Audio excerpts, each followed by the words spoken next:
Good morning বন্ধুরা। এখন আমাদের হোটেলের টপ ছাদে আছি। এখান থেকে অন্নপূর্ণা দর্শন হচ্ছে, মা অন্নপূর্ণার দর্শন। আর ফিওলেকের দৃশ্যটা একটু দেখুন, কি অপূর্ব। এগুলো ফিল দ্য নেচার। আপনি নেচারকে কীভাবে আপনি ফিল করবেন তার উপর, কিন্তু আশা করি প্রত্যেকের ফিল এই হিল স্টেশন অনুযায়ী খুবই বেটার। কারণ এমন কোনো মানুষ নেই যে পাহাড়কে ভালোবাসে না, লেককে ভালোবাসে না। সমুদ্রকে প্রচুর মানুষ ভালোবাসে, কিন্তু তার মধ্যেও পাহাড়ের একটা আলাদা। আর বিশেষ করে এই নেপালে এসে মা অন্নপূর্ণা পিকের দর্শন।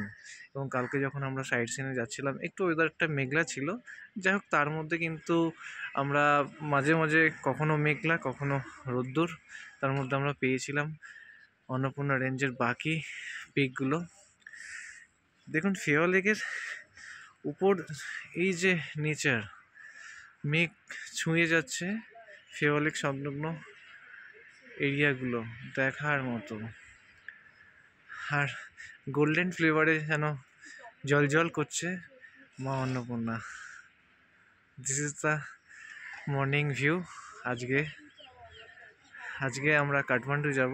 কাঠমান্ডু যাওয়ার পথে মা মনোকামনা টেম্পল দর্শন করব। তো ওইখানে রোপওয়ে করে আমাদের যেতে হবে।